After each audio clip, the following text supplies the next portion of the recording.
When a man has a full sack, there is a childlike wisdom that accompanies him on every type of endeavor that he is exploring in his life.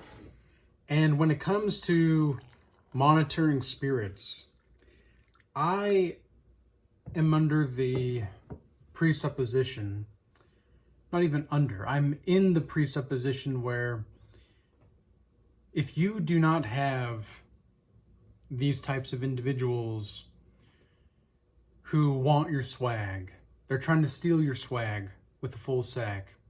They want you to steal your energy with full. Like, if you don't have people trying to steal from you, then you probably don't have anything worth value, you know? But at the same time, don't put yourself into this martyr complex or this vain sense of being in which you become paranoid or schizophrenic or neurotic when moving through and navigating through the world, because it can really mess with your mind, and it can really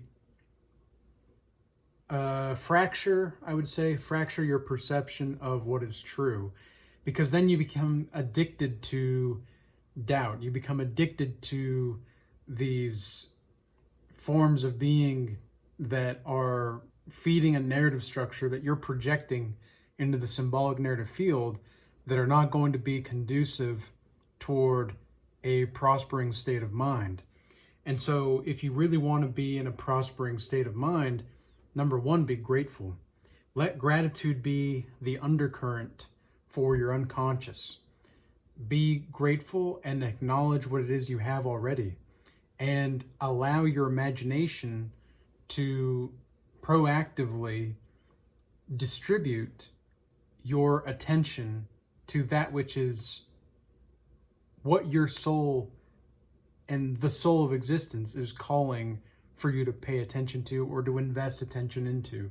Because if you invest your time, if you invest your energy rather than spending your time or spending your energy or spending your resources, if you invest it, there's a whole different ballgame going on at that point, right?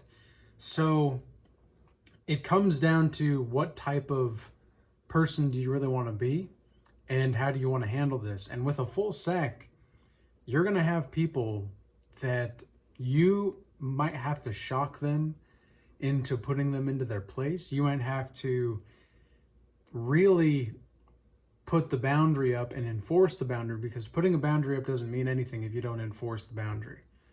You know, it doesn't enforce the boundary at all. If you, or they don't get a message if you don't enforce the boundary.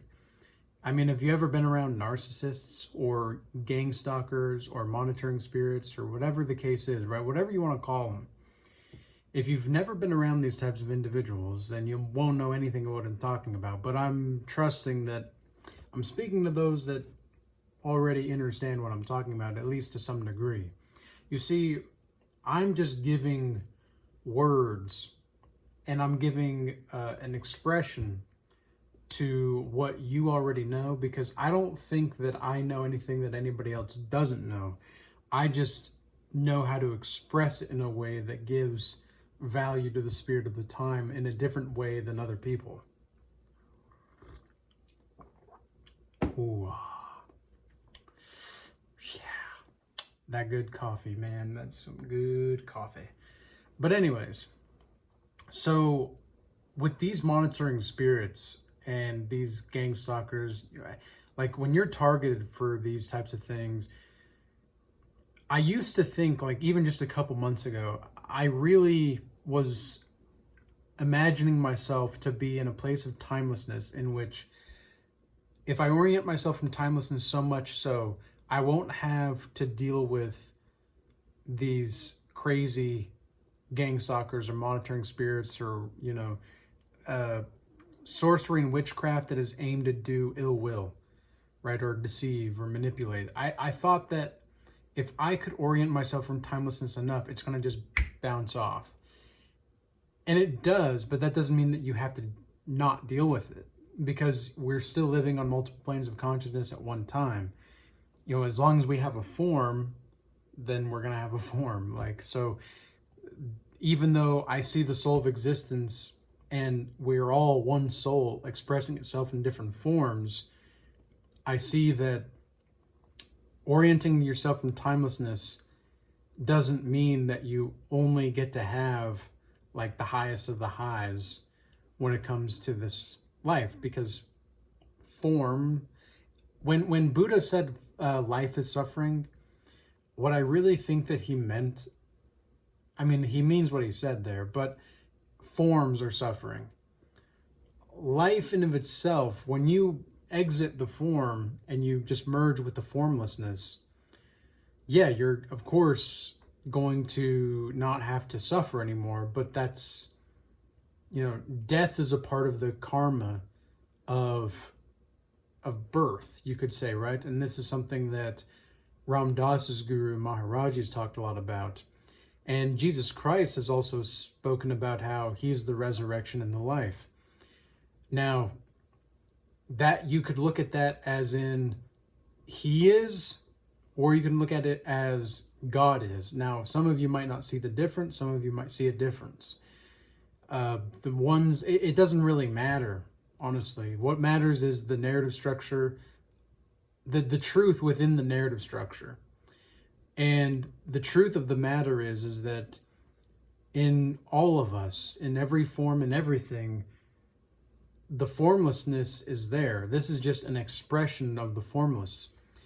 And so what we are aiming to discern, like part of the godlike mastery practice that I offer, as well as what I do on my own, is I myself go through seasons. Now, with the godlike mastery offer, what I do with my individuals that I work with is I usually do 1 month of the physical domain, 1 month of the emotional domain, and then 1 month of the spiritual domain.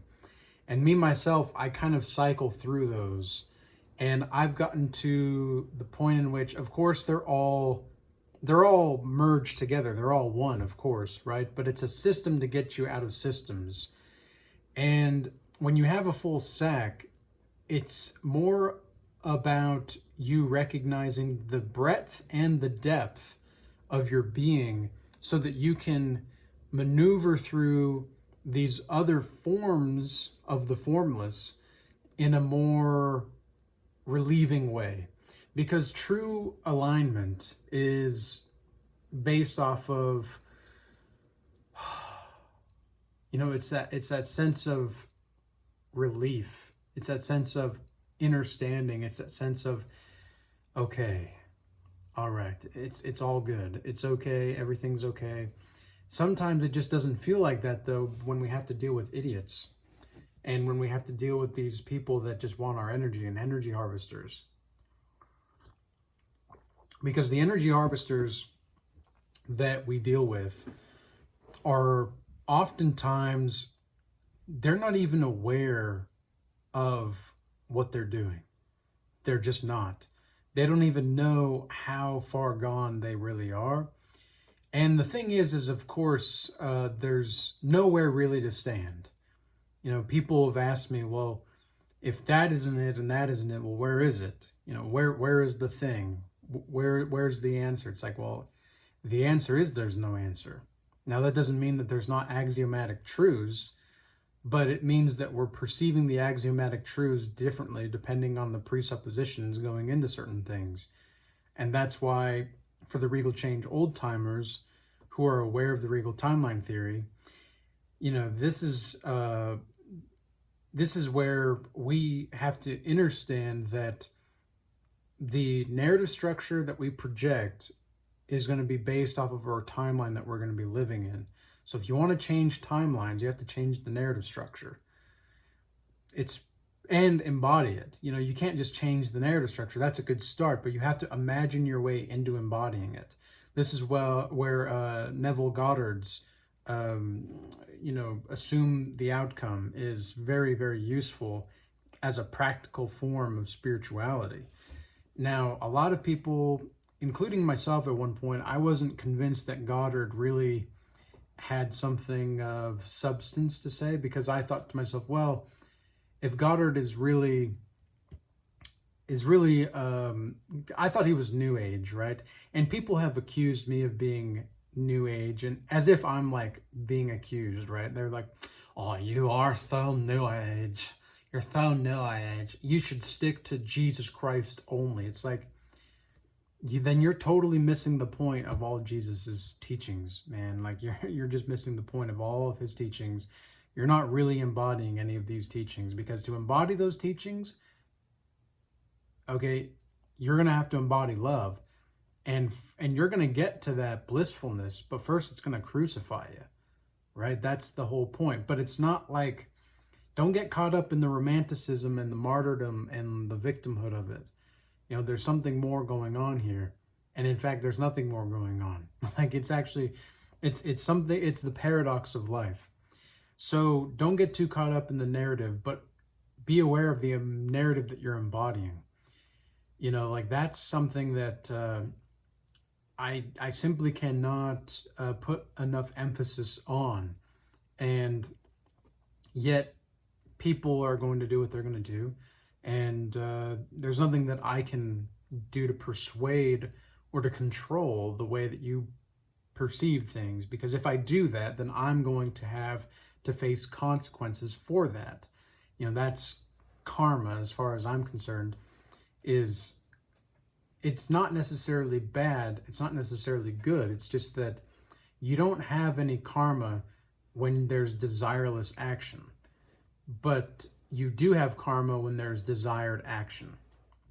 And so when you're desiring to control perspectives of people, like monitoring spirits, they try to control, they try to get intel so that they can control you from the astral or the ethereal plane. And this is why astral privacy is very important. Somebody mentioned that in a comment recently about astral privacy, and that's absolutely something that I was mentioning in my video from yesterday.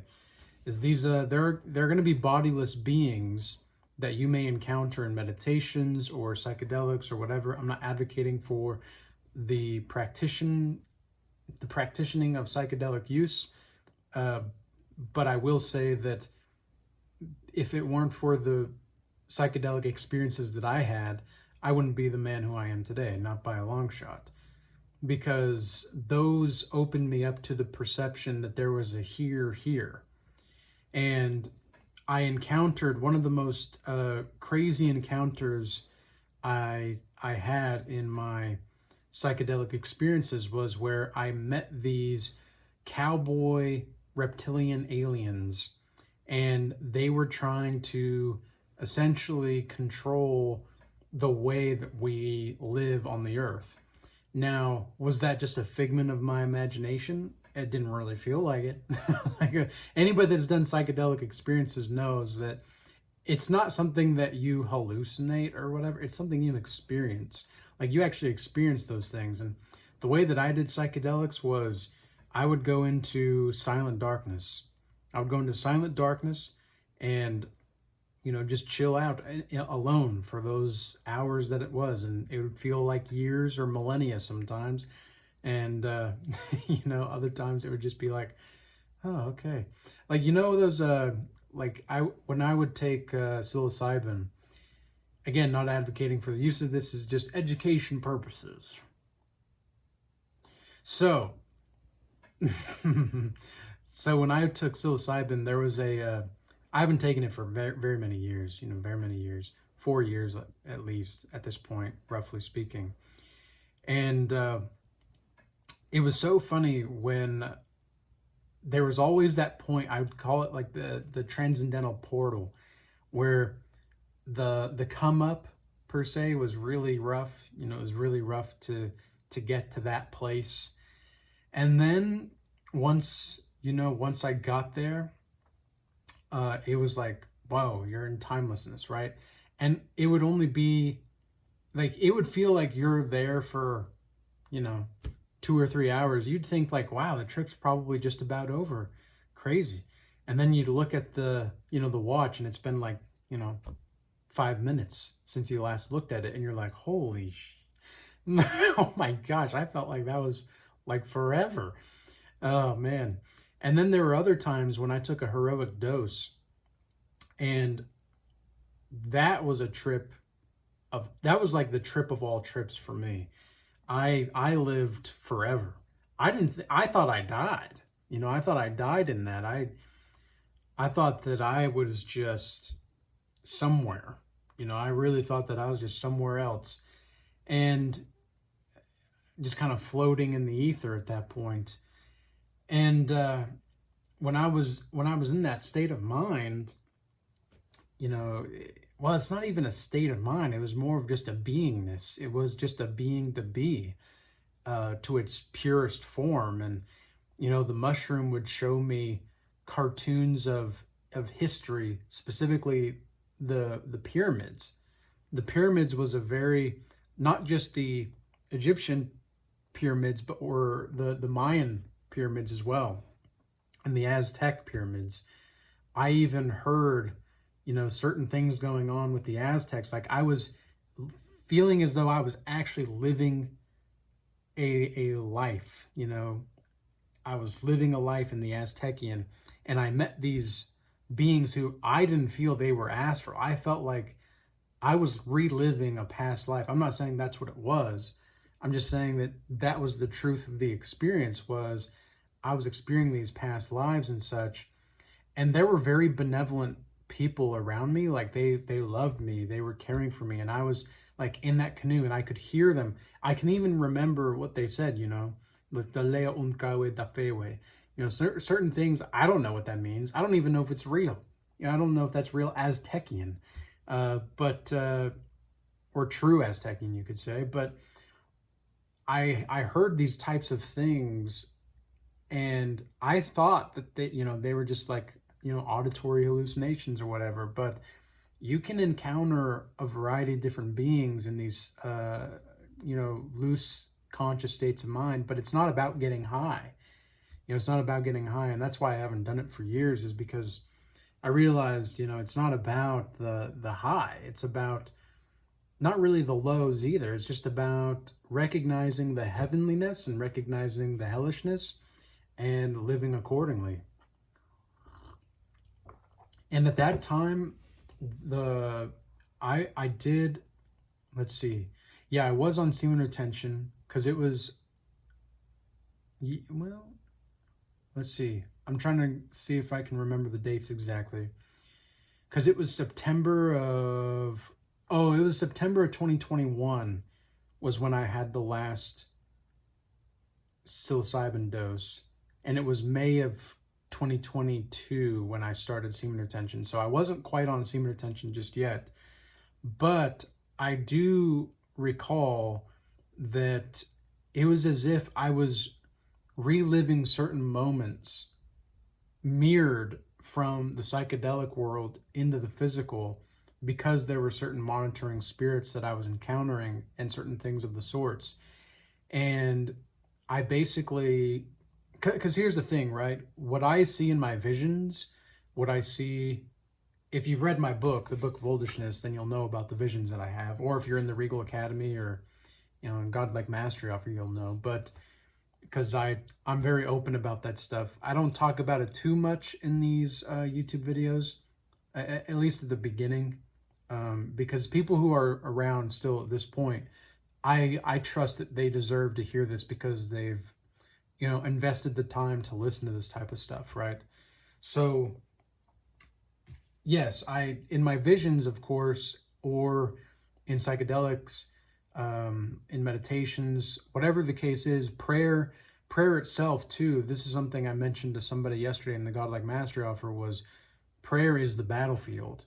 Now, I see my whole life as living in prayer now, because prayer is a form of pure communication as far as I'm concerned. It's just pure communication with that which is. And the soul of existence, God, is. And the power that you have in the communication, I've felt, and many other people who are on this journey have felt, that the power of the full sack encourages you to connect more with that which is divine, but also to accept that which is human or maybe considered demonic or evil, because these are all labels, right? Once you are oriented in timelessness, you don't see like good and bad. You just see that which is. It's like, okay, there's another form of the infinite. That's a heavenly form of the infinite. Oh, that's a hellish form of the infinite.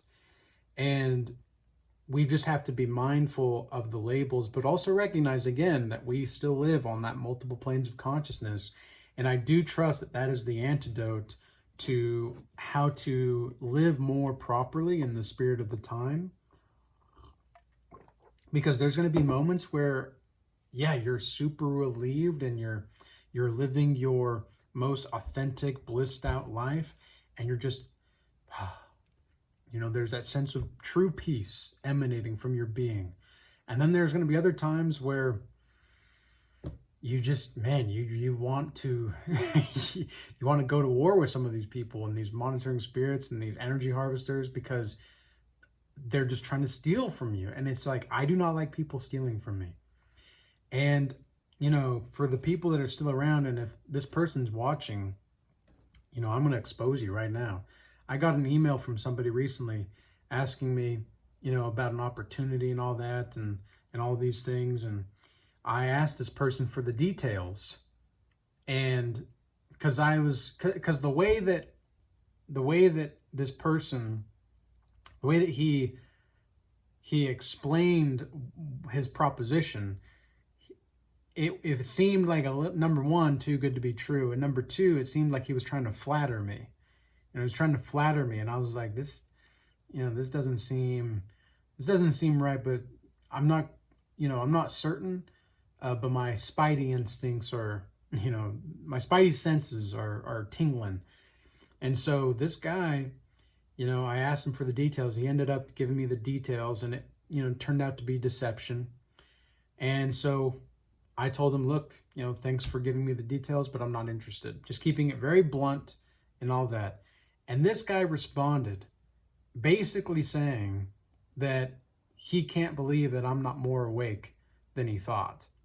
That is spiritual narcissism, okay? For anybody out there, no true spiritual teacher is going to put you down for making your own decisions. It's your decision.